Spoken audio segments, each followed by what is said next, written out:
My name is Patrick Kamau Kamure, and I welcome you to today's class. Today's lesson, subject that we are supposed to look at, is about public finance and taxation. Now, in the public finance and taxation, we are going to look at the topic of capital allowances, which is also called the investment allowance. So, when we talk of the capital allowance or investment allowance, it's good to make it very clear from the word go that this is a precursor to another topic that we are going to look at in a while, and I'm going to show you how it is connected to this topic of the taxation of the business income. Now, it's good to know that the capital allowance, as we compute it and in relation to the taxation, is usually used in place of something we call depreciation. Now, depreciation, you used to use it when you are doing your financial accounting or financial reporting. Now, when you are being taught about financial accounting and financial reporting, you are being taught to be an accountant. And now here, we are teaching you on how to become a tax person. So, for you to be able to connect, let us start from where you are using the depreciation in financial accounting and financial reporting. You remember this, you used to be given some information when you're doing your financial accounting and financial reporting, and you used to be told, like, prepare the profit and loss account or prepare the income statement. And when you are being told that way, you used to be given some information like sales, purchases, incomes, expenses. Then this is how you used to arrange your information to prepare the income statement or the profit and loss account. Here you used to come here and have the name of the business. Let us call this business ABC Limited. And then you used to come and say you want to determine the income statement. Income statement stroke profit and loss account. Profit and loss account. So for the period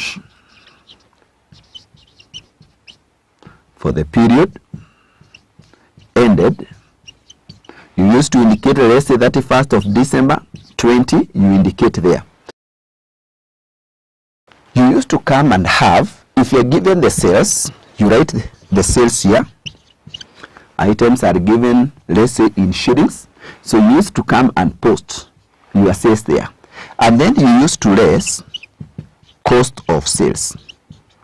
And if you remember, although I don't want us to go into details, when you are getting the cost of sales, you used to say, let's say, opening stock plus purchases less closing stock minus drawings of the stocks by the owner of the business, and then you used to get the cost of sales, which when you took the sales minus the cost of sales, you used to get the gross profit.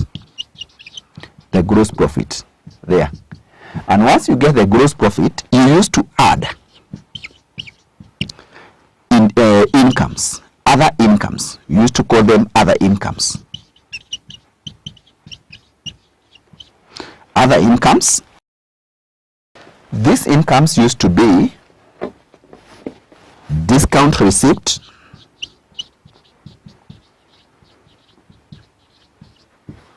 come and place it there. Investment incomes. Investment incomes. You used to come and place it there, among other incomes that you could have been given. And then you used to less expenses. The expenses you used to deduct were like electricity expenses. You used to come and deduct them there. Salary and wages.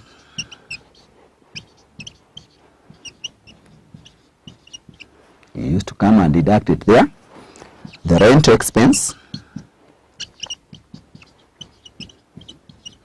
You used to come and deduct it there, among other expenses. But I want to remind you of one expense, and that is where we are today. The reason why we are doing this, and the capital allowance or investment allowance. Remember, if you are given if you are told that the business purchased motor vehicle, I want to write it here first, motor vehicle, and they purchased motor vehicle for 10 million. Now remember, when the business purchased the motor vehicle, they are incurring an expense, you know, they paid the 10 million. So this is an expense to the business. They have spent money. Being an expense, I'm very sure if you remember, you didn't used to say that because it's an expense, you come and deduct it here. That is not what you used to do. In financial accounting and in financial reporting, what you used to ask yourself is, this is a fixed asset. Fixed asset, when you purchase it, it assists you to run the business in the long term. So you used to ask yourself, how long am I supposed to depreciate this motor vehicle? And the depreciation of that motor vehicle is the one that you used to come and bring it here, not the whole cost of the motor vehicle just because they have purchased the motor vehicle. So if, for example, you are told that the motor vehicle was being depreciated at the rate of 10% per annum every year, then that means that every year they were supposed to take 10% of 10 million, and that translates to 1 million. So once you determine that depreciation of 1 million, in this case, you used to come and bring it in the income statement and say, I have another expense, which is the depreciation of the motor vehicle. And now since we have determined it's 1 million, you used to bring it here, 1 million.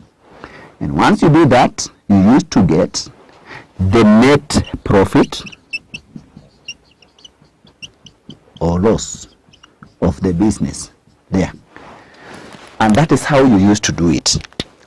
Now, that was the financial accounting, financial reporting, when you are being taught to be a financial accountant.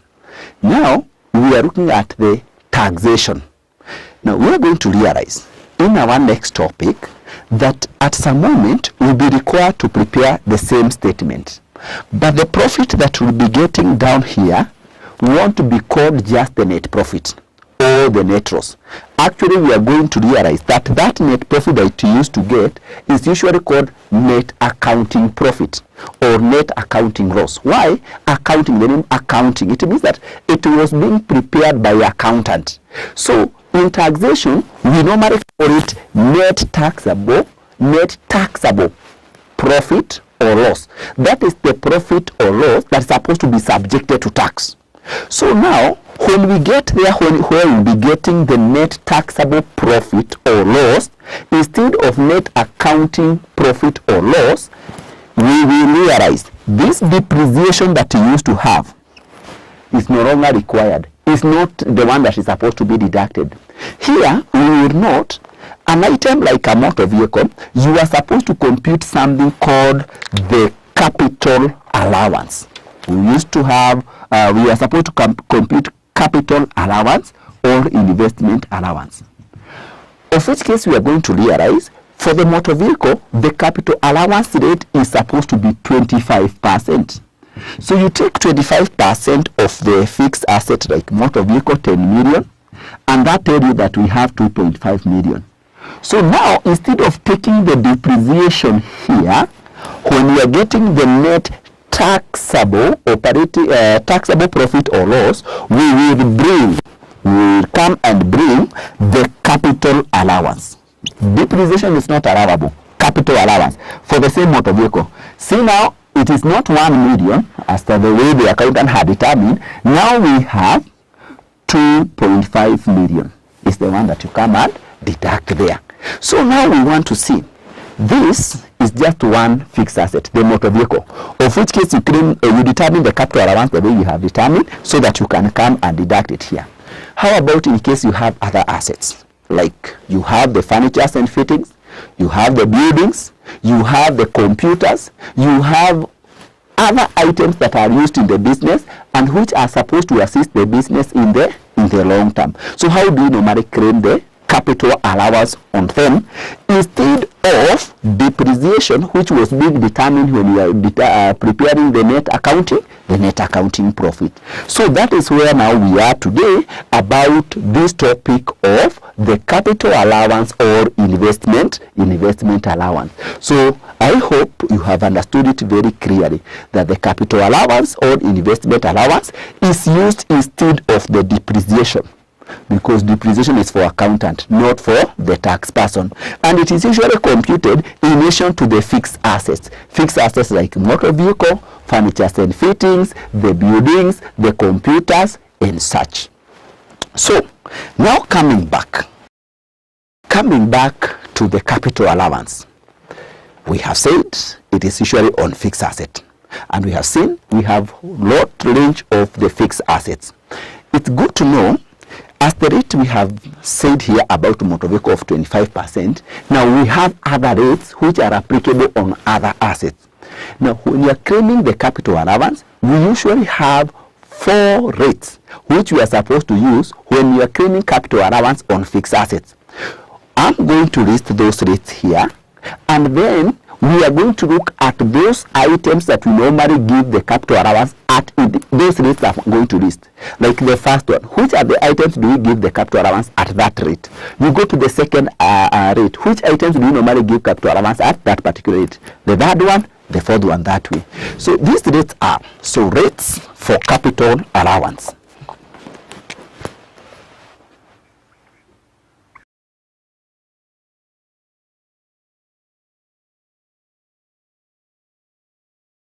So these are the rates. We have number 1, capital allowance at the rate of 50% in the first year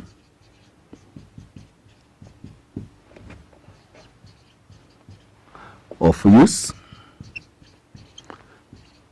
and then 25% per annum straight line basis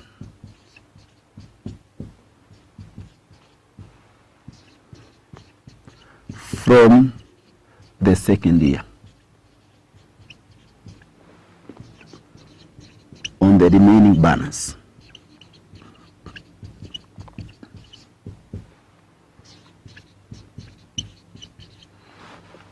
Number 2, capital allowance at the rate of 25% per annum straight line basis.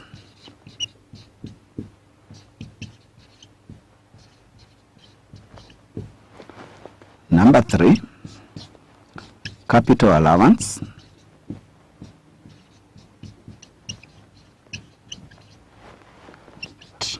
per annum straight line basis.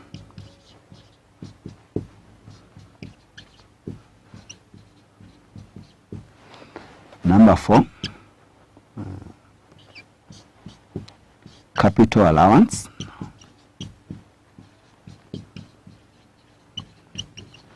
at 33 and a third percent into brackets, we call it a third per annum on costs straight line.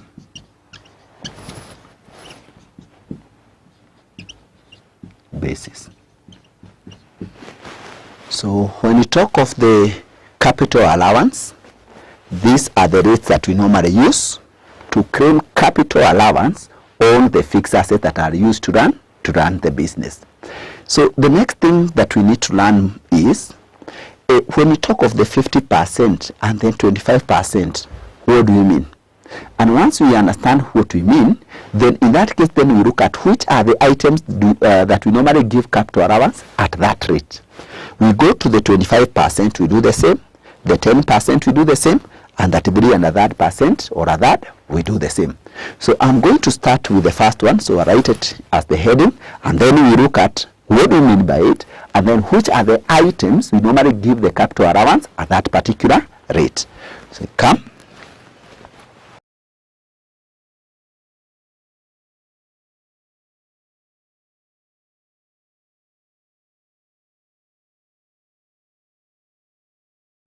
So here we are, the first rate for capital allowance. Capital allowance at the rate of 50% in the first year of use, then 25% per annum straight line basis from the second year on the remaining balance. What do we mean by that? Now, before we look at the items that we give capital allowance at those rates, this is what it means. It means when you have an item that we are supposed to give the capital allowance at that rate, first year, take 50% of the cost. And when you take that 50% of the cost, when you are determining the taxable income of that year, the taxable income, the income to be charged tax for that particular business, and you are preparing the statement I had indicated here. So the amount you are supposed to come and put here in relation to that asset, you take 50%. And when you talk of 50%, it doesn't matter of when it was acquired.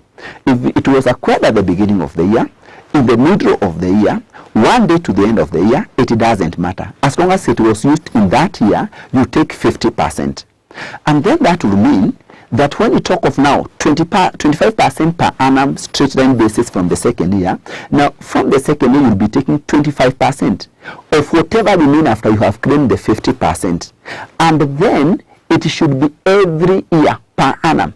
Per annum means per 12 months. So if, for example, you have reached the second year and an item is sold during the year, because you are going to take 25% times 6 over 12, because the 25% is per annum. Per annum means per 12 months.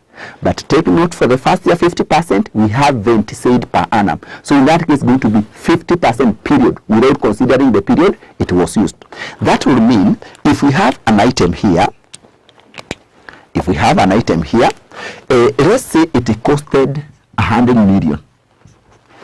It costed 100 million. Then somebody tell you that it is the one that qualify, although we are going to see those items that qualify at that rate, and somebody tell you that it qualify at the rate of 50, then 25, the rate that we have indicated there, and now ask you, can you get the capital allowance of the first year? So you come and say, ask this person, when was it acquired? Let's say the year we are considering is 2022. The 2022. And then you are told it was acquired on 1st of July 2022. Now, 2022 became the first year. So the capital allowance for the first year is going to be equivalent to, we have said, 50% of 100 million. Without considering that it was used for just part of the year, which will give you the 50 million. So 50 million is the one that you're going to take to the income statement when you're getting the taxable profit and deduct it here in 2022. Then if somebody asks you, how about the capital allowance of the second year? How much is it going to be? Now the second year must be now the 2023, which in this case we are talking about the 2023. If it was used the whole of 2023, it is going to be, we have said 25% per annum on the remaining balance after the first year. So how much remained after the first year? So the cost was 100 million. The first year capital allowance, 50, is what was claimed. That means that the remaining balance is 50 million. Then if you take 25%, that is going to be 12.5 million. So in the 2023, when you are determining the taxable income of the business, you'll come and bring it here. How about in case somebody asks you about the capital allowance of the third year, said 25% straight line from the second year? That means that you'll take 25% again of per annum of the remaining balance after the first year. Remember, the remaining balance is after the first year. So you do the same as we did here. So the cost was 100 million. So when you take 25%, that is going to be again 12.5 million. So when you are getting the taxable income of the second year, you are going to take again 12.5 million of 2024 when you are preparing the statement. How about in case somebody tell you now, in the fourth year, this asset was sold mid-2025. So how much will be the capital allowance? The capital allowance will be, that is now for the fourth year, and that is supposed to be 2025, is going to be equivalent to 25% per annum. Remember we said per annum means per 12 months, per year for 12 months. So now that it was sold during the year, by 30th June 2025, that means that it was only used for 6 months in that particular year. So in this case, when you talk of 25% per 12 months, now for the 6 months is going to be what? You multiply by 6 over 12 of the remaining balance after the first year. So the remaining balance of the first year was, the cost was 100 million, minus what was claimed in the first year, that is 50 million. So you are left with 50 million. So when you take 25% of 6 over 12 times 50 million, this is the amount that you are going to get.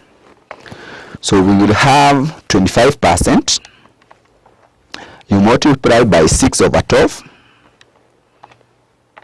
6 over 12, and then you multiply by the remaining balance after the first year, 50, and that is going to give you 6.25 million. And that is the one that you are going to take to the income statement when determining the taxable profit of the 2025. That is supposed to be the fourth year when you are getting the taxable profit there. So take note, the reason why we have said times 6 over 12 of 25 is because it was sold during the year of 2025. It was sold by 30th June 2025, meaning it was only used for 6 months. And because you are saying 25% is per annum, then you have to apportion it based on time. So that is what we mean by capital allowance at the rate of 50% in the first year of use, and then 25% per annum straight line basis from the second year on the remaining balance. Now, having noted on how we apply the rate of 50% and then 25%, the second question we should be asking ourselves is, which are those items that qualify for capital allowance at that particular rate? So that now, like now we have been using the 100 million to explain what we have explained here. Which this item was acquired at 100 million, the one that we should be claiming capital allowance at the rate that we have talked about. Which are those items? So that if you're given like 30 items, you know that this one is supposed to be under this rate. The other ones, maybe they are supposed to be for another rate, or they do not qualify for any capital allowance. So now we look at the items that qualify for capital allowance at the rate that we have talked about. So we have items qualifying for capital allowance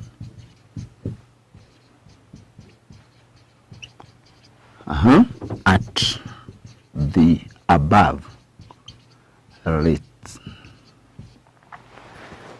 What are those items? Items qualifying for capital allowance at the above rates are, number one, the following items: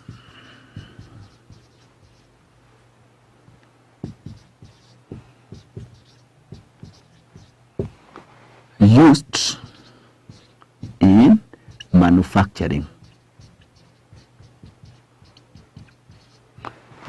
The key thing I want you to get from there, and these are the ones that we'll be using, these are the headings we'll be using to understand, is the term manufacturing.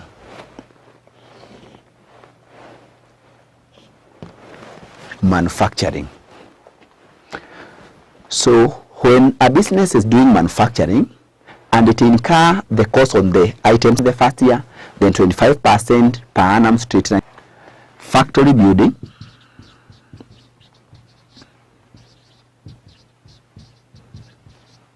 stroke industrial building,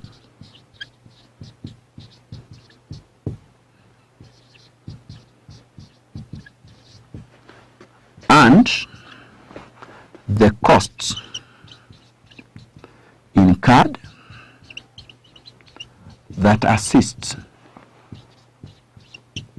to use the building.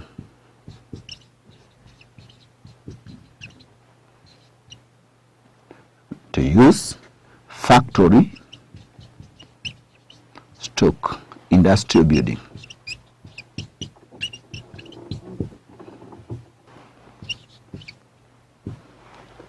We have parking area,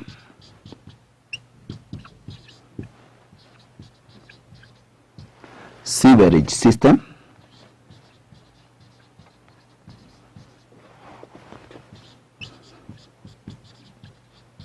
railway lines,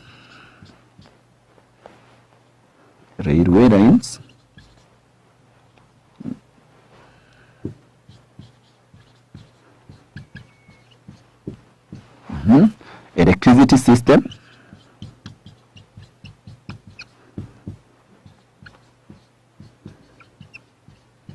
water systems, we have tunnels, bridges, etc., among others. So what we are saying is that if you are doing manufacturing, and you can see we are calling it the factory building because factory building, its purpose is to be used for manufacturing, or an industrial building, its work is to be used for manufacturing. So when you have the costs that were incurred to put up that building, give that cost the capital allowance at the rate we have indicated. We didn't stop there, but we also said also the costs incurred that assist to use the factory or industrial building.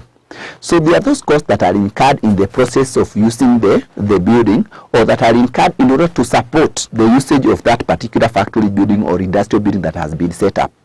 These costs are like parking area.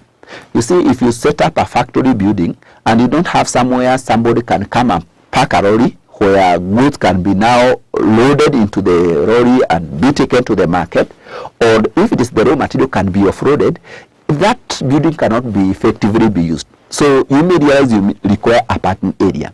Another one is the sewerage system. So if you don't have a sewerage system in the factory, you may find that the waste product may not be eliminated from the factory system. So it will become kind of an issue.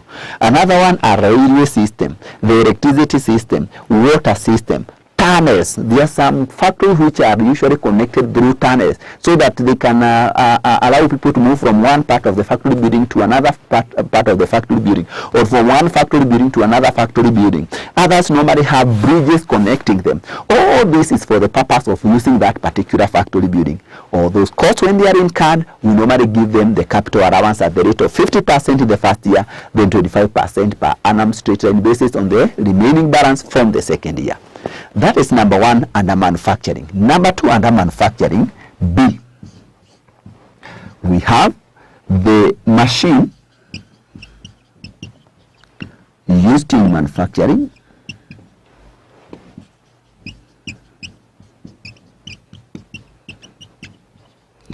and machine that assists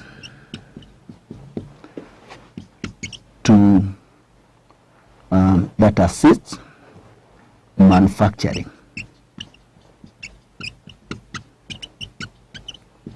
including cost incurred before the use of machines. So we are saying those machines that are used in manufacturing, including costs incurred before use of machine. The key things are these ones. Machines used in manufacturing, although I'm going to list them in a while. But here we are talking about used in manufacturing, like a processing machine. Processing machine is used to convert the raw material into the finished goods. That is one of the machines that is used in manufacturing. Not only that, but also machines that assists. The key thing is assist in manufacturing. That means that these machines are not directly used to convert the raw material into the finished goods, but they help for that process to continue.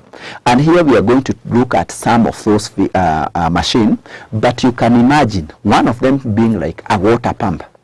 Water pump is used to pump water into the system of the factory. So that means that water pump is not itself used to convert the raw material into the finished goods in the manufacturing, but it assists. Without pumping that water, the manufacturing cannot continue. So in this case, we are saying that those machines that assist in manufacturing also qualify for the rate we have talked about. Not only that, but also cost incurred, the cost incurred before carrying, or you incur some cost before you started using a machine. A good example is you can purchase a processing machine, and maybe you purchased a processing machine through importing it, so you didn't find it locally, so you bought it maybe in Europe. Now when you buy that machine, it cannot be of any use. You can be told pay 50 million and you pay, but unless you transport it, 50 million, that is the cost of machine, yes, but now you need to transport. Out of 50, you incur an extra 5 million to transport it. That's 55 million.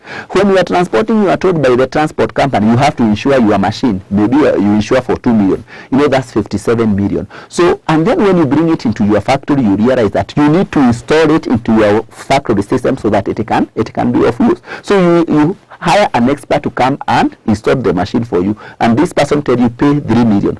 In total now that is 60 million. So in this case now, when you are claiming capital allowance on that machine, you won't claim on the 50 million only. It will be 50 million plus the 5 million transport, plus the 2 million which was incurred insurance, plus the 3 million that was incurred to install that particular machine. So all those costs are put together and used to claim capital allowance on these machines that we have talked about here. So I want to give you examples of these machines. So we say example of these machines are, so these are the one, processing machine,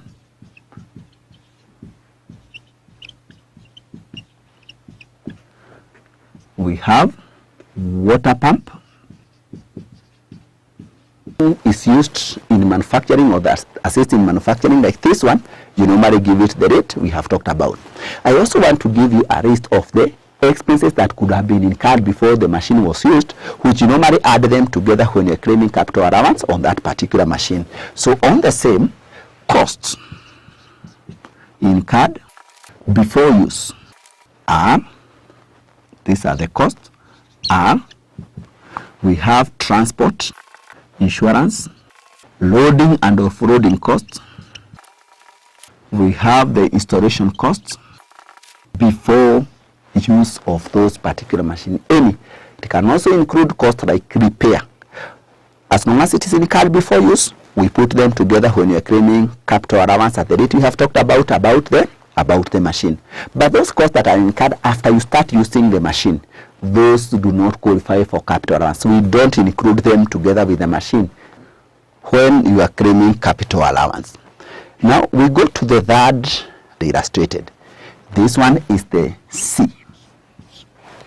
We have borehole, security wall, water tanks. Such are the one that we give capital allowance at the rate of 50%, 25% under the manufacturing. So now that we are done with manufacturing, we go to number 2. Still those at the rate that we had indicated up there. So these are the following items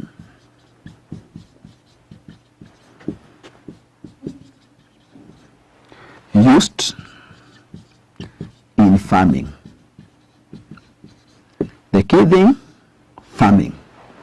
So if you are doing farming, or a business is doing farming, and it incurs the following costs, it should claim capital allowance at the rate of 50%, then 25% when they are determining their taxable income.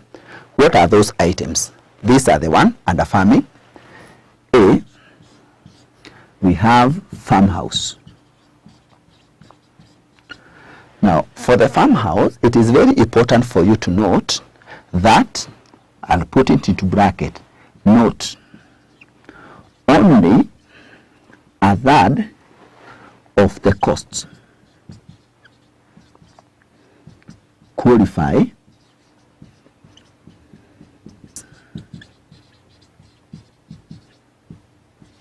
and sole proprietorship.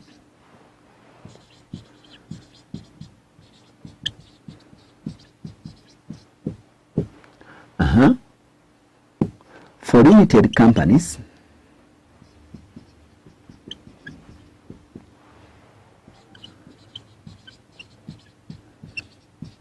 the whole cost qualify.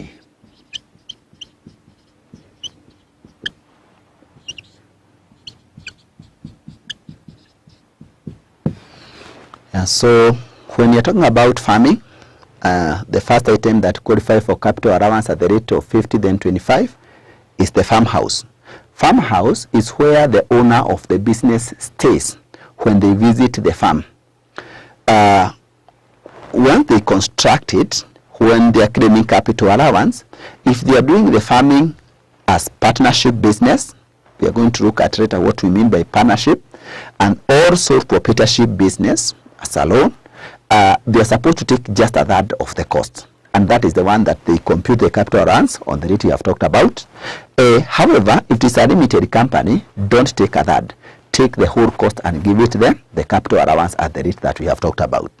That was A, under the farming. So we go to B, still under farming. So I'll delete this one. Is a continuation of 50%.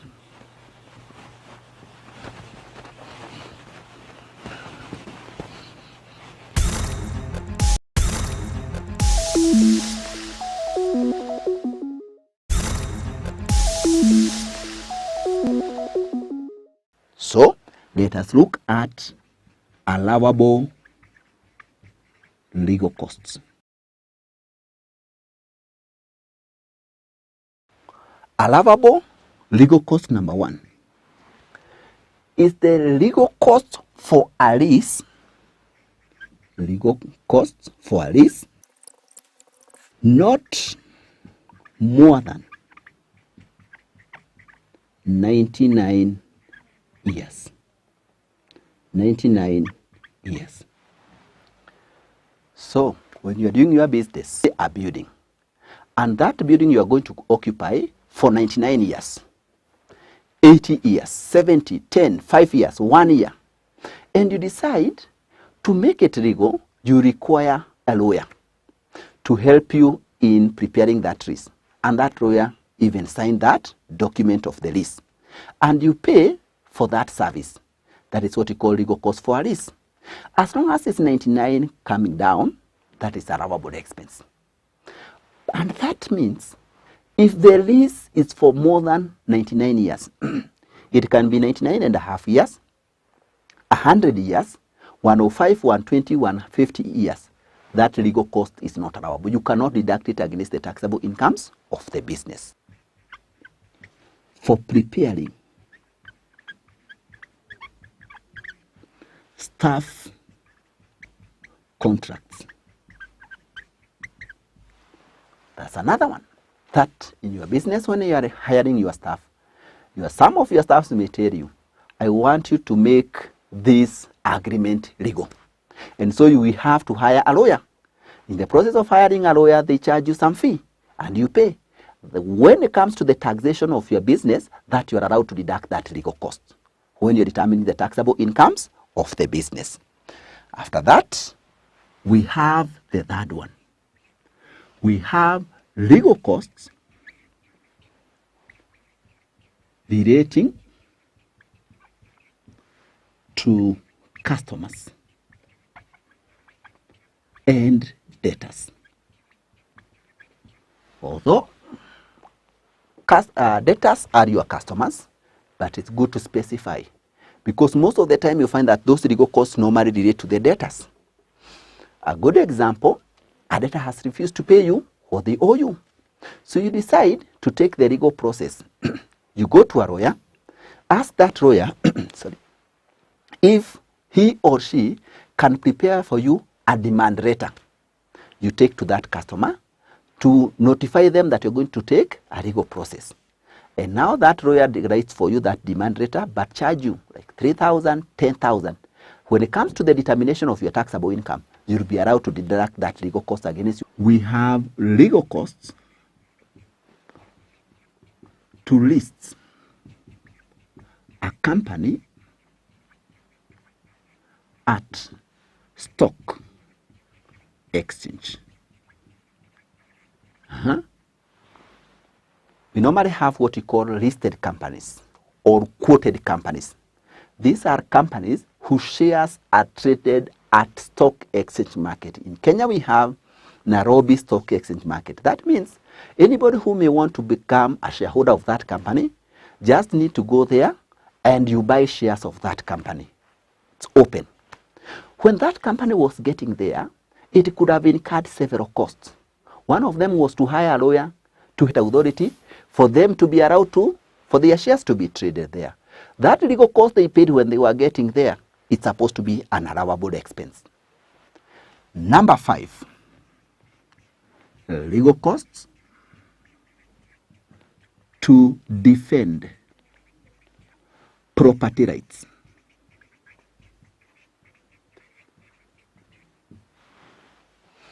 It means you have, for example, land somewhere. You own that land.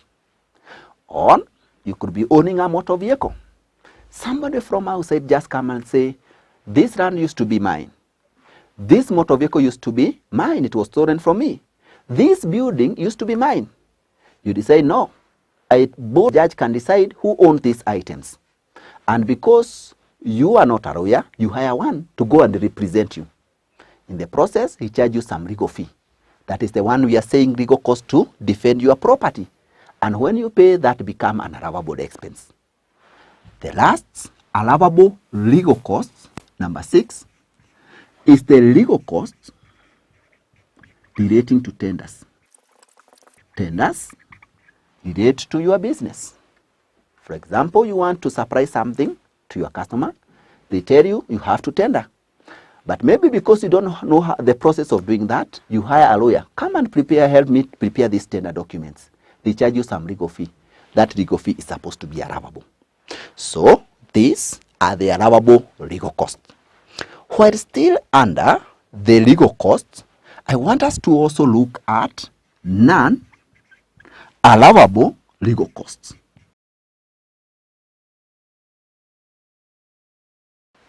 Non-allowable legal costs. It is the opposite of the allowable legal costs. That these are the costs or expenses which come when you incur them. They are which one? Number 1, we have legal costs. Legal costs to purchase or transfer a fixed asset. The other name we normally give that cost is the conveyance fee. Why don't we allow it? Because here we said the legal costs we allow are the ones that are revenue, that the benefit can be realized within a year. The one that benefit extend beyond 1 year, we don't allow. Fixed asset is one of the item where you enjoy benefit for a period that is more than a year. So when you are purchasing, selling, you incur some legal cost that you're not allowed to come and deduct it against the taxable income of your business. That cost is also called conveyance fee. This is very common. So it is usually not allowable expense. It is related to the fixed asset. It's not allowable. We have number 2, legal costs to defend. To defend a crime. So what we saw, legal costs to defend your property is allowable. But if you commit a criminal activity and you're taken to court, you hire a lawyer to defend you, that legal cost will not be allowed by the taxman to come and deduct it in the business. Why? Because it is not business related. You are not doing business. So that is usually not allowable. Number 3, legal costs relating to bank loans, bonds, and debentures.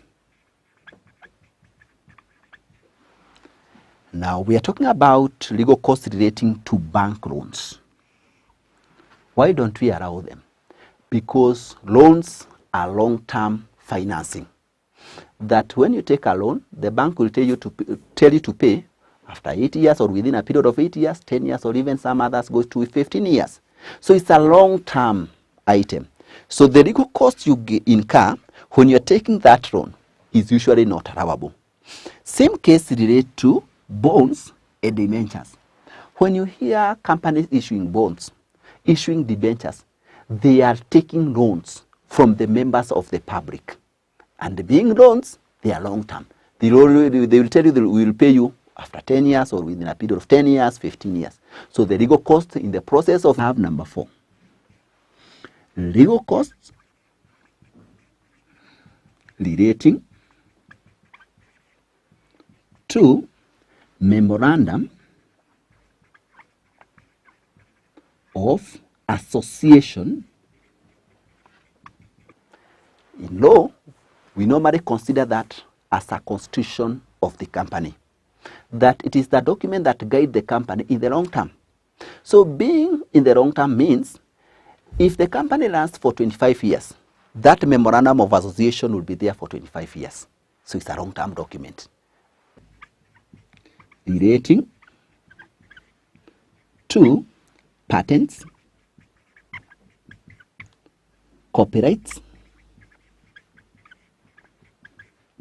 and trademarks.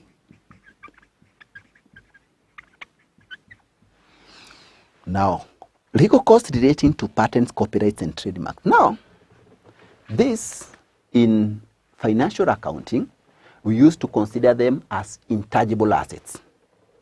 Intangible assets used to be classified under fixed assets, long-term assets. So you can see the reason why we don't allow them, because they are long-term, capital and not revenue. So another relating to breach of contract,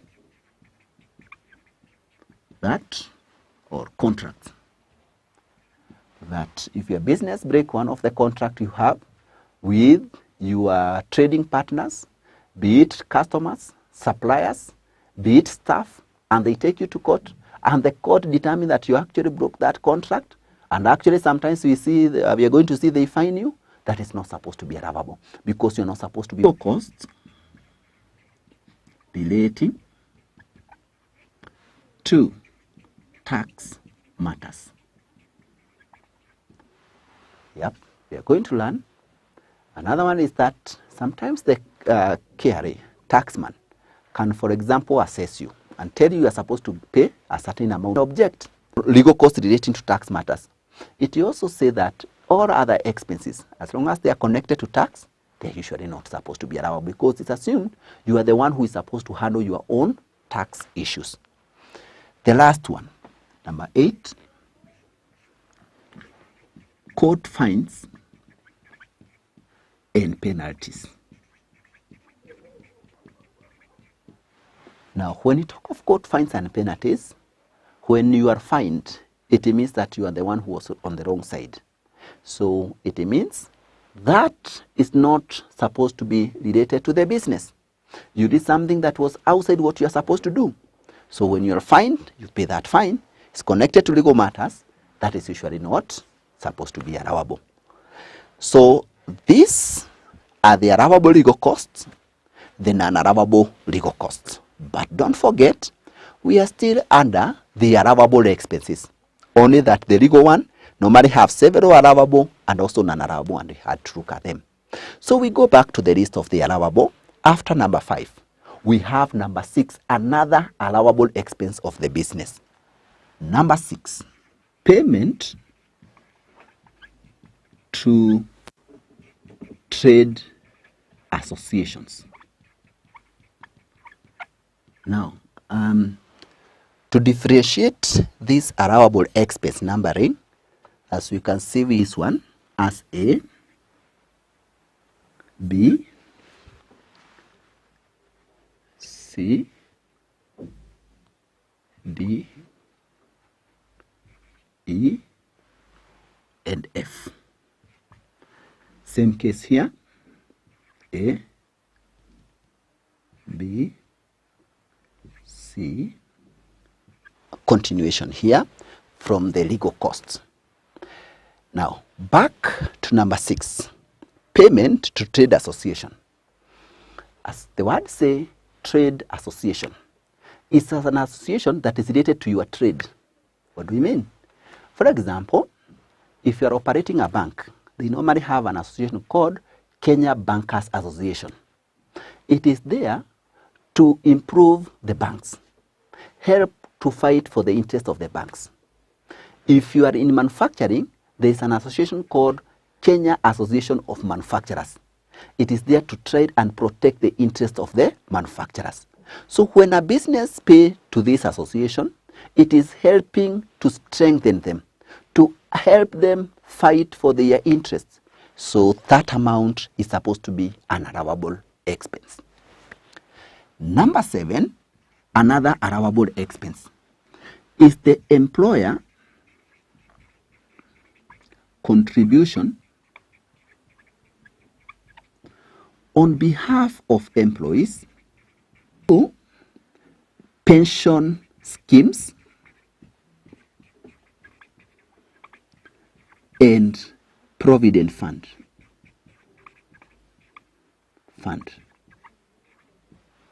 Which are these schemes? Pension scheme or provident fund is where employee and sometimes the employer make a saving for the retirement of an employee.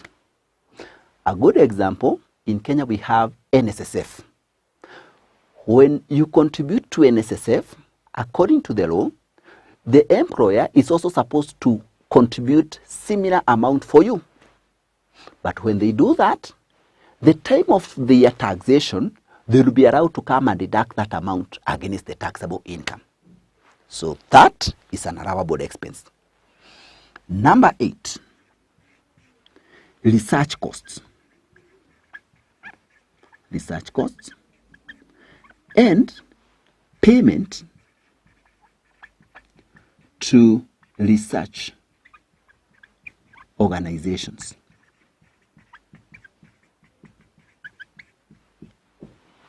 Research costs.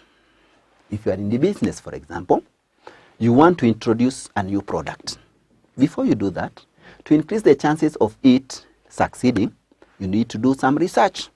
What do the customer want? Are they okay with what you are giving them? In the process, those research costs you incur, at the time of taxation, you'll be allowed to contribute payment to the research organization. A good example, if, for example, a farmer make a contribution or donation or payment to KEFRI, Kenya Institute Kenya Forest Research Institute. So what do? They carry out research on the. So when a farmer contributes to them, that is supposed to be an allowable expense when it comes to the year taxation. So research costs and payment to research organization. Number 9, we have advertisement expenses of revenue in nature. So the key thing there being advertisement expense of revenue in nature. Revenue, we said these are expenses you incur and the benefit is realized within a short period of time, usually within a year. So when it comes to the newspapers, preparing brochures, when you advertise in them, it is usually assumed, for example, when you advertise on radio, the customer can already remember what you have advertised within probably 2 weeks, 1 month. After that, they might forget what you advertise unless you continue advertising. So it's revenue within a short period of time. Those are allowable expenses.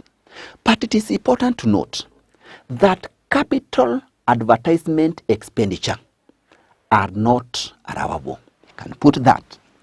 You note that capital advertisement expenditure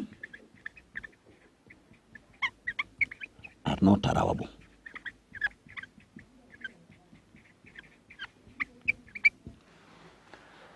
Capital expenditure, we said, these are expense where you incur an expense, but the benefit you derive over a long period of time. It is the opposite of revenue. A good example is construction of a billboard, construction of a signpost, construction of neon signs.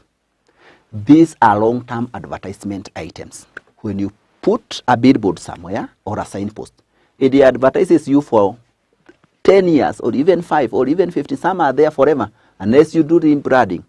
So the cost of putting them up there is not allowable. What we do for them, we claim the capital allowance we talked about here.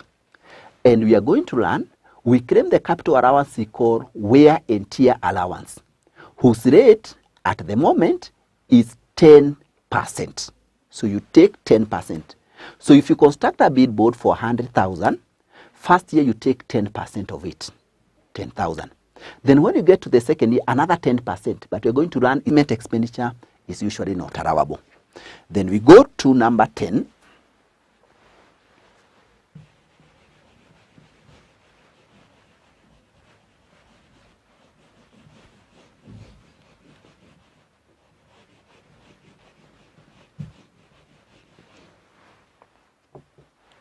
Number 10.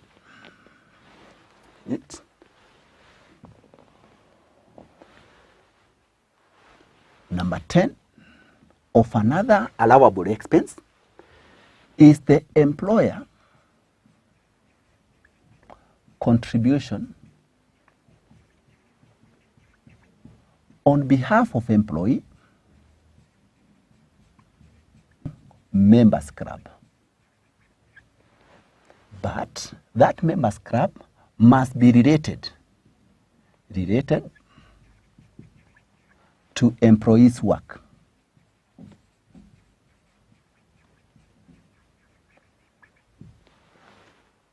Employer contribution on behalf of employee to members club. A good example of this is accountants. For you to be a fully recognized certified public accountant of Kenya, you must be a member of ISPAC, even when you are done with your CPA. When you become a member, you will note every year you have to contribute something we call subscription fee. Now, when you get employed, the employer may tell you, I'll be contributing that for you. Every year, I'll be contributing that for you. Because it is related to your work, that will be allowable when it's determining the taxable income. Number 11. We have realized foreign exchange loss. Identified that realized foreign exchange gain is a taxable income. Unrealized foreign exchange gain, an untaxable income. How about in case a loss is generated? If it is realized, it is an allowable expense. If not realized, it's usually an unallowable expense. Number 12, another allowable expense, donation to charitable organizations. That is supposed to be another allowable expense. Question is, which are these charitable organizations? According to the Income Tax Act, it specifies that they include any organization that advances religion, education, or to alleviate the poverty in the society or suffering in the society. If you look at that definition, religion, we are talking about churches, mosques. When you talk of education, we are talking about schools. When you talk of alleviation of poverty or suffering, we are talking about like Red Cross. We are talking about NGOs. So when you make a or your business make a donation to them, that is supposed to be an allowable expense. And this we are going to learn. Any other donation is not supposed to be an allowable. Any other. So if you find donation to a political party, that is not supposed to be an allowable expense. A general donation, we have interests on money borrowed,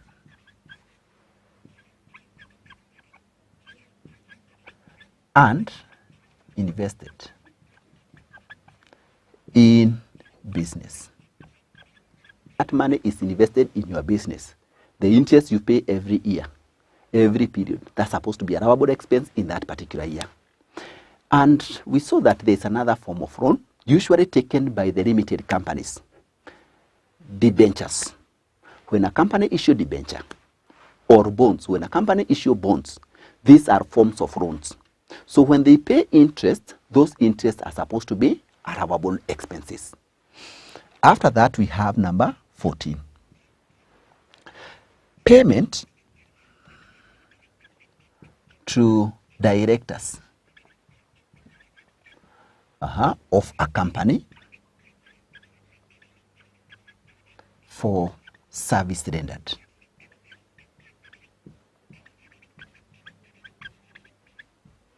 That's supposed to be a allowable expense. Directors are considered to be employees of the company.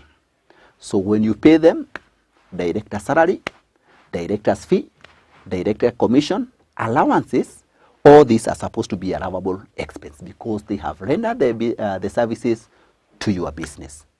So these are the allowable expenses of the business, and this is according to the Income Tax Act. You get them there.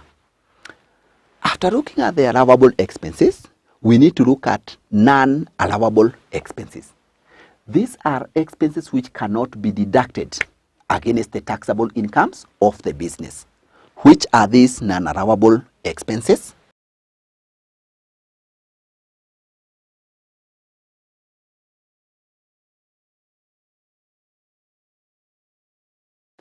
We have number 1, non-revenue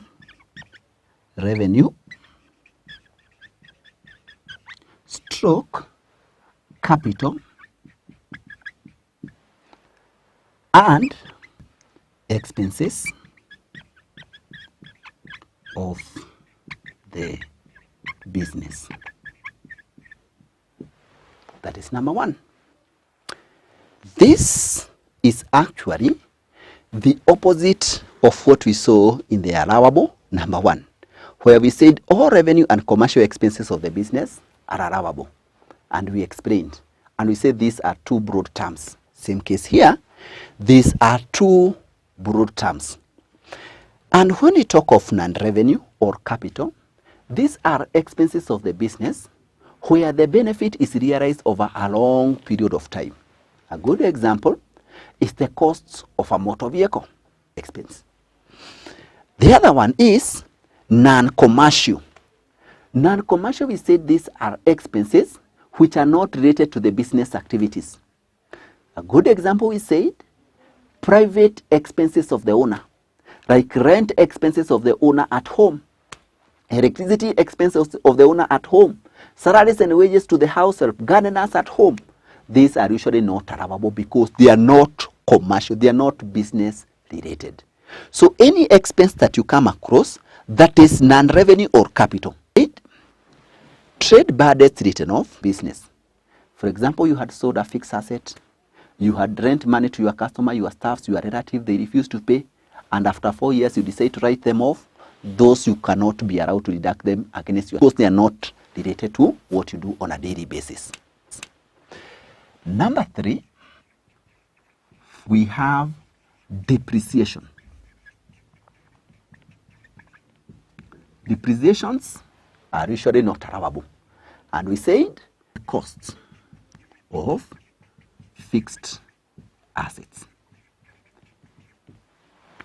Although we had said or mentioned that under the cost of fixed assets. So this is an unallowable expense. And we said, we had mentioned this one here, that capital expenditure or non-revenue expenditure are usually not allowable. Reason, they are long-term costs. So you benefit out of them in the long term. So we don't usually allow them. On disposal of fixed assets. Fixed assets. Furniture as your fixed assets, and you dispose them in the course of your business. If you generate a loss, it's usually non-allowable. And actually, if you remember, we said when we were looking at the incomes of the business under non-taxable, we said income or profit from the selling of fixed assets we don't tax, because these are not the items that you deal with in the business. So you make a profit, don't tax. You make a loss, don't allow it. Don't deduct it against the taxable incomes of the business, because these are not the items you deal with in the business. They are not stock. They are not goods. Number 7, we have loss on disposal of investments. Now, why don't we allow the loss on disposal of investments? It's because of this. Investments are different activities from what you do on a daily basis. So when you dispose your investments like shares, rent of property, you make a loss, let it be remain in there, those investments. If it is rental and you have rental income, deduct it against now rental income. If it is shares, you dispose, you make a loss, it's supposed to remain there. If you're supposed to tax that income from shares, it remains there, deduct against that income of that share. So, but don't bring it in the business. It's usually a non-allowable expense. Number 8, we have impairment. Impairments of intangible assets.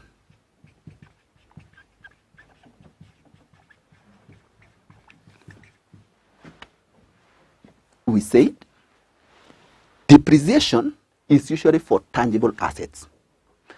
For intangible assets, we don't usually depreciate them, we impair them. So impairment is the same as depreciation, only it relates to intangible assets. So same way, we don't usually allow them. Number 9, we have private expenses of the owner.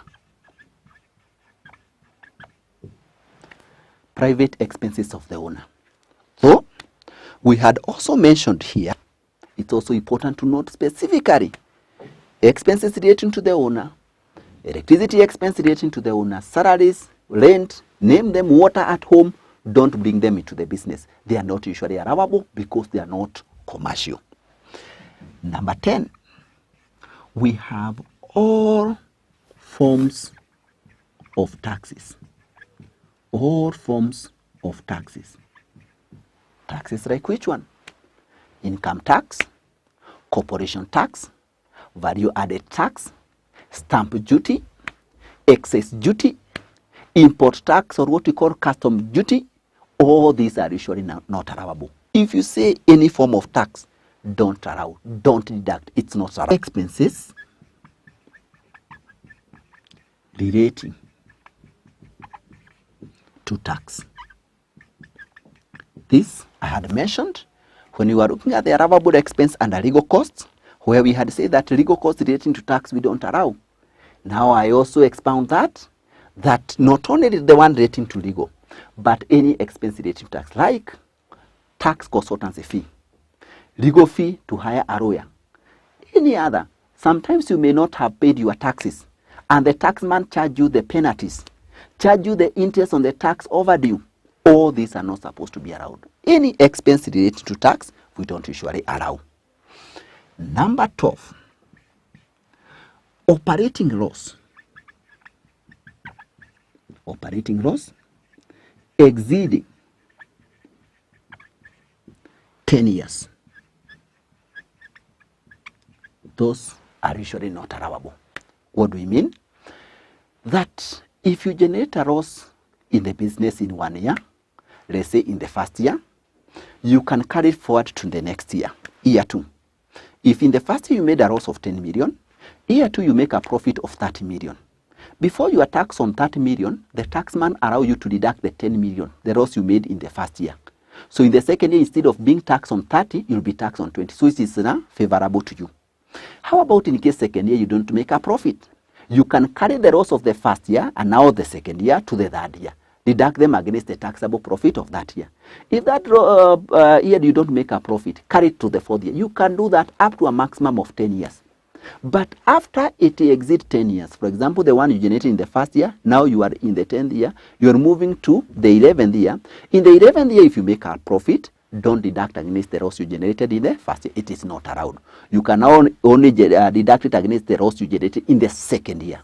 Maximum period we are saying there, you can carry forward an operating loss is usually 10 years. That is number 12. Number 13, we have all donations except to charitable organization.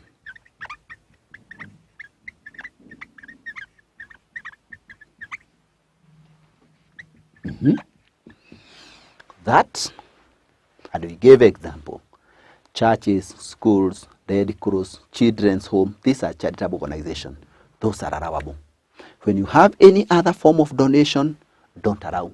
To a political party, a general donation, don't allow, unless it is specific is to those charitable organizations. Number 14. Number 14, all provisions and reserves except specific provision for bad debts. That when we are looking at allowable expense, we said specific provision for bad debt is usually allowed. Provision for salary, like if you know next year you have salaries to pay, next year you have rent to pay, you may provide it in this year that this is the provision for salary for next year. That is not allowable. Something equivalent to that is reserve. That if you realize that next year you need to pay rent, electricity, you may put some money in the reserve somewhere to be used when that time comes. That is not allowable. If you decide to deduct it in the incomes of the business of that year, it is not allowable. It can only be allowed when you incur that expense now. When that time comes and now you need to pay electricity and you pay next year, that will be allowable against the incomes of next year. Loss. We said what we allow is the realized foreign exchange loss. Because it's already generated. You think that you're going to make a loss because of the current exchange rate, but you have not changed that currency. That loss cannot be deducted against the incomes of the business. You are not allowed to do that. Number 16, we have expenses relating to the owner of the business. Expenses relating to the owner of the business. What does that mean? You normally find, like in partnership, the partners may be working in their business. So they decide to pay themselves salaries, commission. Sometimes they charge interest on capital they have invested in the business. Because they are paying themselves, that is usually not allowable. Anything paid to the owners of the business.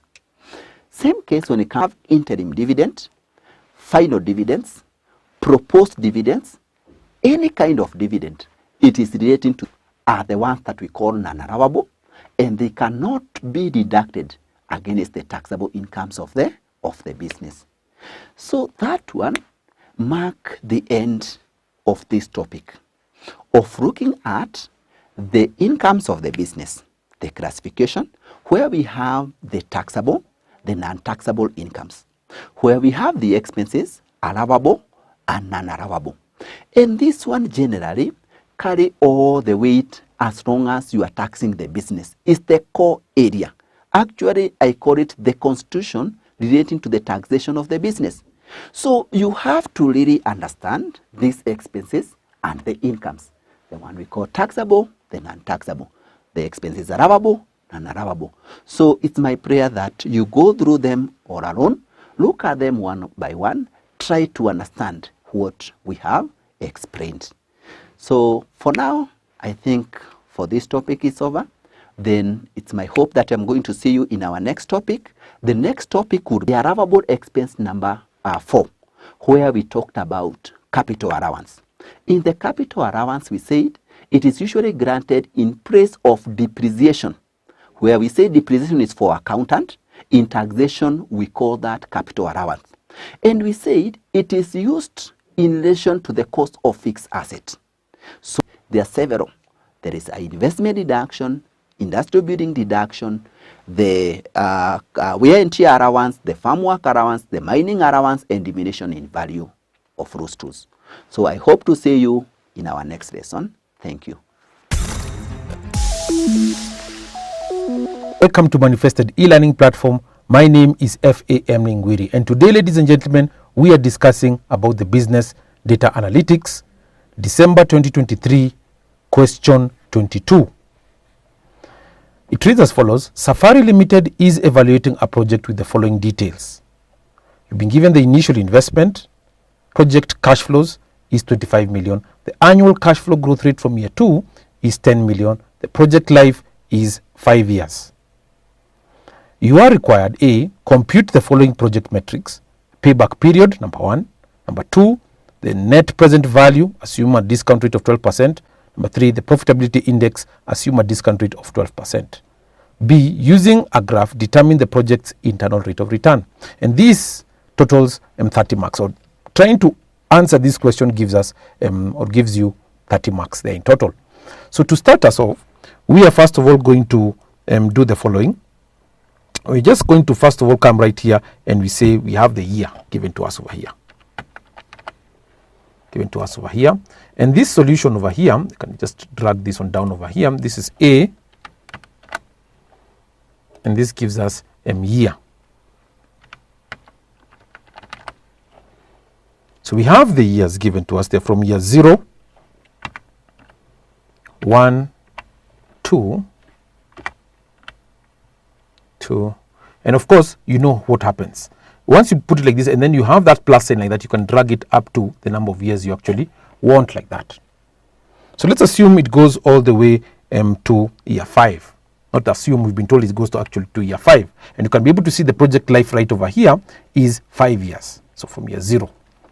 And we are saying from there, then we need then to put the value over here. We're dealing with Kenya shillings. So shillings, put shillings.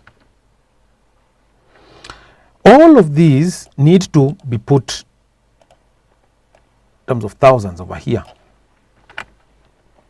That's why, because we're dealing with thousands. We just do not want to deal with very big figures like that. We just want to deal at least with manageable figures. And from there, we can put over here the initial investment.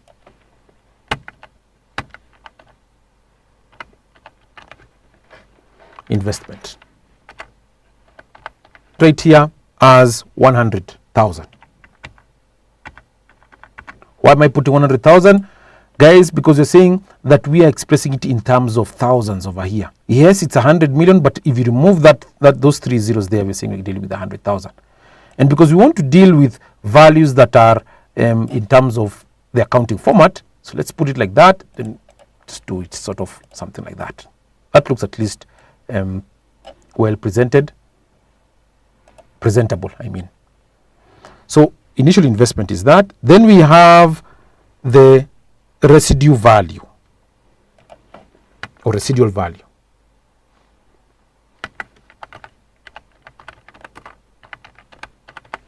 That, and the residual value is assuming that you sell the asset at the end of the project or after 5 years there. So right here I can put over here in terms of the residue value, you can put 10,000 here. You sell an asset and you realize 10,000 in terms of value. Once that happens, then we can move ahead and look at the values over here in terms of the net cash flows over here, the cash flows.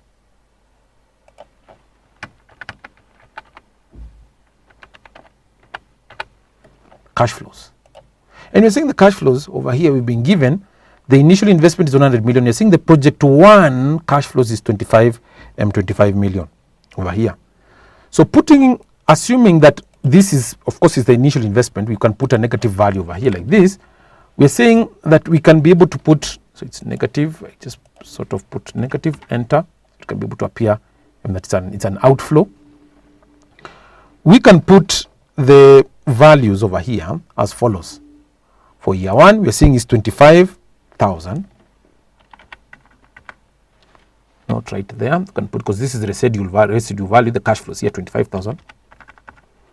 That, and we're saying this 25 million or 25,000 over here, in our case here, is going to grow at an annual rate of 10% from year 2. So from here, we can do sort of 10%.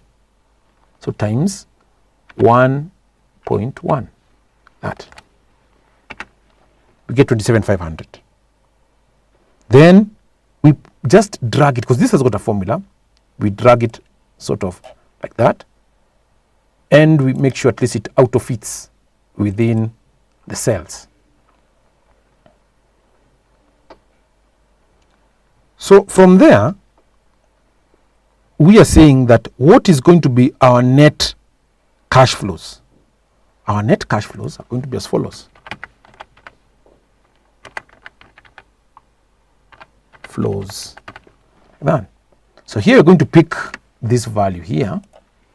The ones we're going to discount, these ones are going to use this value here.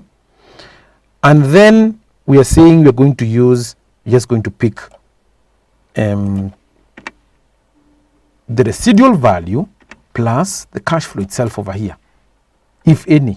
So that now after period 5, expect this cash flow to be 46,603 over here to be the cash flow you're going to discount back to period 0.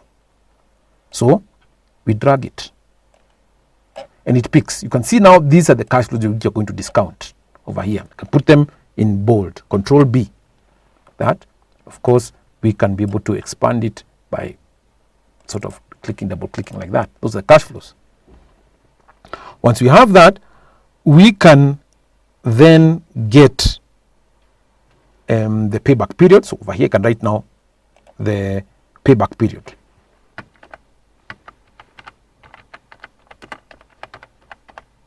Because that's what you're looking for, payback period. This means values. I can be able to just put it sort of like that. And we come right here and put it maybe in form of a box like that. So that's what you're interested in, the cumulative cash flows. So here, it's just going to be that value. And then we're going to pick plus that value plus this net cash flow here. Comes to 75. And then we reduce it. We continue. We drag it because it has got a formula. We continue up to there. But if we continue over here, if we get 33,000, we subtract, because of or 17,000, we subtract 33,000, we should be able to get a positive value. This original investment of ours over here of 100,000. So clearly over here we'll be able to get a positive cash flow, yes. But in terms of the payback period, in terms of years, you can see the number of years given to us right here. We can say that the payback period, so payback period will be given to us right over here. So this is year 1. We can say year 1, indeed, we're still getting a negative cash flow. Here, year 2, we're still getting a negative cash flow. Year 3, we're still getting a negative cash flow over here. But when we reach year 4, we are going to get a positive cash flow. This, let me just demonstrate. We're just going to get a positive cash flow over here like so. And that's not what we want. We want to recoup this original investment. We do not want a positive cash flow. We want to see the exact number of years we're able to recoup this 100,000 right here. So just delete that. We know it is going to be 3 years, but 3 years and how many months? So we can be able to put the number of months right over here, or we can be able to compute it right here. So it's going to be that value, 0.22 months. So the payback period we can say is here. Payback period is 3 years, 6.22 months. That is what answers our first part right here, the payback period. So we can move for the net present value right here at a discount rate of 12%. So net present value.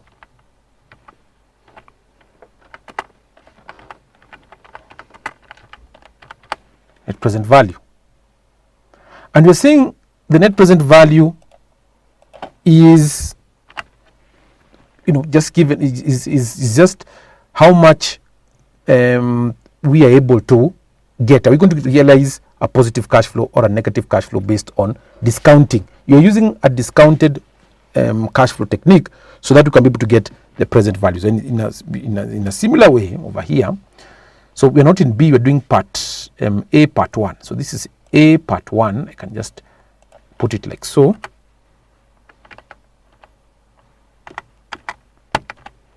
This is A part 2.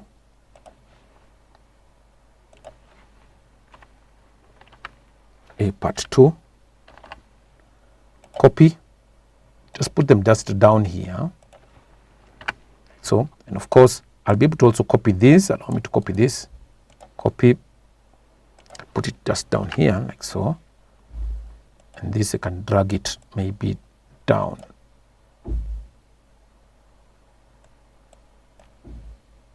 I can just drag it somewhere down there like that. So the initial investment, we pick it from above here. That's the initial investment there. No problem. The residual value, we just pick this from above here. And then we're saying the cash flows, we're just going to pick whatever we have right above here. So we're linking it like that.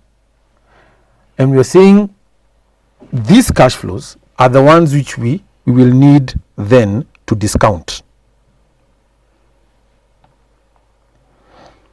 So this is how we're going to discount it. So the net cash flows, we still pick them from above there. Net cash flows like that. And then we have this value like that. And this is what we're going to discount. These ones over here. These net cash flows. You see, like the way I've did over here, the relevant values, these are the ones which are we're going to discount and get the present values right over here. So present values.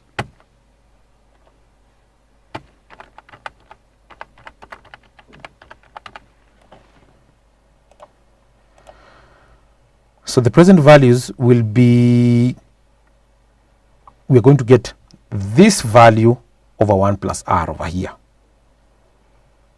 But for us to be able to get the present values, or in Excel, there's always a way we can be able to get the present values, always. There's always a way how we can be able to do it.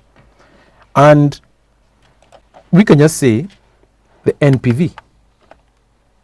Instead of discounting this value over 1 plus the discount rate power 1, this value over 1 plus the discount rate power 2, power 3, power 4, and power 5 like that, we can just go to the to a formula NPV like that, and we are saying we open it up right here, and we can see the rate. The rate is just 12%. And once we have the rate as 12%, under the value 1 here, we put in those cumulative cash flows like that. And then we will need then to subtract the initial cash outlay. So would it be correct for me to add right over here? We add the initial cash outlay there like that. That's the initial cash outlay. So that's what we are saying we are going to have. 13 million, of course, because we're dealing with millions. 13,365,099. That is what you're saying represents NPV. And so you can maybe highlight the answers maybe in red like that, so that you can be able to know that these are the answers. we can move on and discuss about the profitability index. The NPV, before we move on to the profitability index, the NPV is the net of present values to try and see whether you're able to get a positive cash flow or a positive value or a negative value. If NPV is positive like this, we accept the project because the project is going to yield us positive values in future. But if you get a negative NPV, then it doesn't make any sense to us here. So here, part 3, I can move ahead right down here and now click this one to be 3, the third one. That.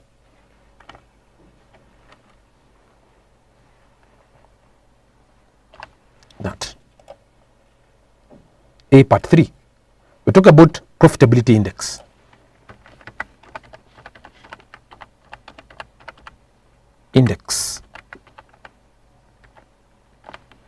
That. Under profitability index, we are going to get the present value of cash flows divided by the initial cash outlay. That gives us the profitability index. Any number greater than 1 gives us positive, or we are supposed to go ahead and invest in that project. If it gives us anything less than 1, then we reject the project. And we are told to assume the discount rate of 12%. So what we do is that we just go ahead and use similar values right over here. Copy. We come right here, or rather I should have copied from here, sorry. Copy, and you put it right maybe just down here. Paste special, we want to paste special formulas and all. Oh, it's refusing, so we just look for an alternative way, put it like that. So with these values, we can just link it with the first value right over here. So just link it with that one, that, and we can just drag it moving across like that. The residual value picks from here. That. So these represent the net cash flows. So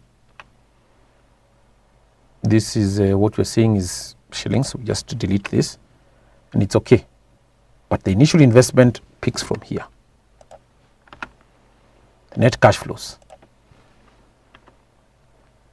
That value there. So once we have that, then we can be able to get the profitability index.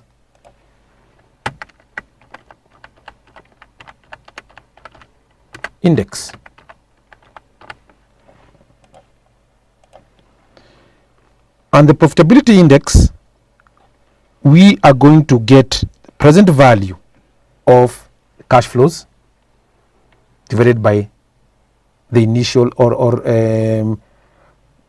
divided by the initial cash outlay. So we're going to use NPV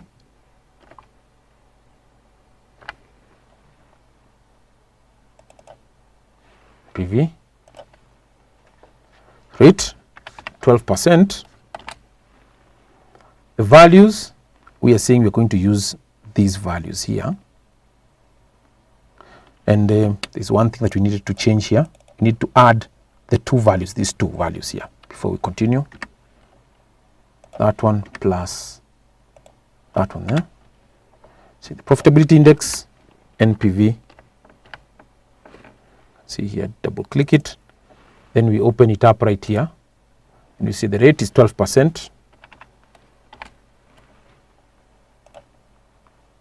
And then with 12%, we can put in the values over here.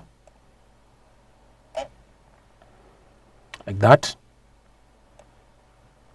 We are getting that value, the present value of cash flows, and we are going to divide this against the initial cash outlay. So minus, open the brackets, this one. enter.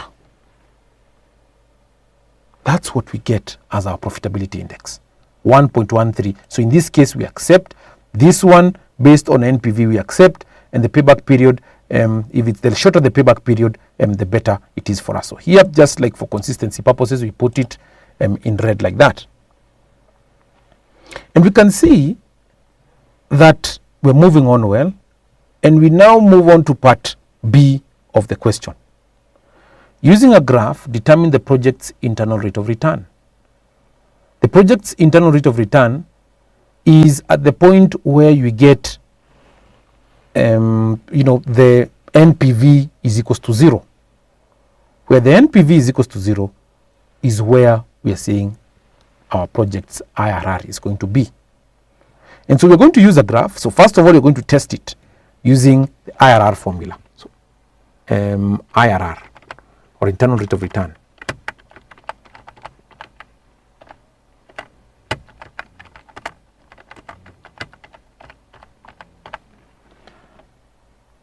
Rate of return. The internal rate of return, IRR, is going to be, we open it up right over here, the values. So we put the values right over here, all of the values, including the negative value here. And we say, okay.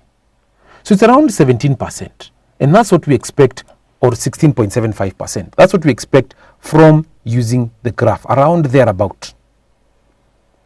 So he picks arbitrary rates, so 12%. You can put 12% over here, 13%, like that, and so on and so forth like that. So we just drag it.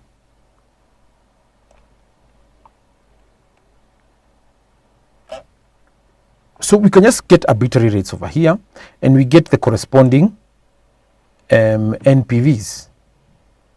So NPV over here,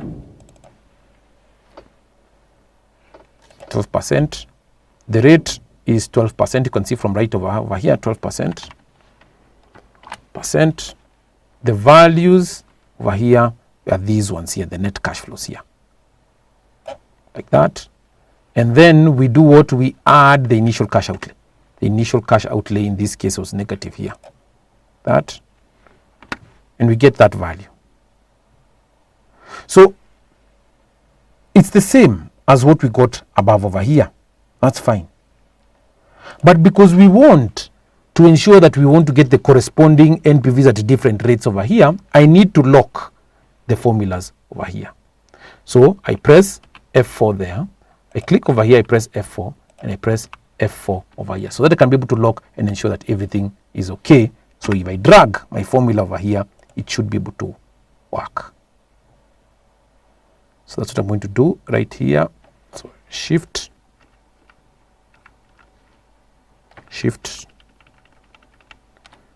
Control D at 12% here. So what I'll do, I'll just change this to 13%, 14%, like that, 14%, 15%, and so on and so forth. Just come and change here, 16%,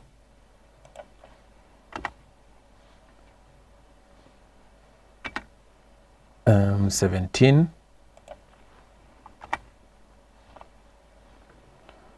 that, then 18. So don't worry about that. 19 over here. This is the NPV.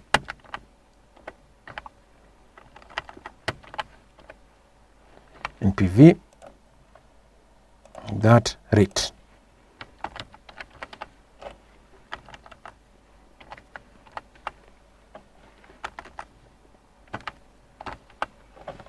Like that. So just sort of put it center to make it look presentable, and like that. Then you can just draw a graph here. Insert graph over here. that point. Okay, just place it somewhere right here, that at around 16% over here, you can see at around this point here, if you click right here, it will give you the point. At around 17% is when you're going to get negative NPV thereabout. 17%. And you can see it's 16.75 right here. So the exact rate should actually be somewhere over here where it's next to. It's along just this curve over here. It cuts it along this axis over here like that. You can be able to see thereabouts around approximately 17%. You can be able to get the IRR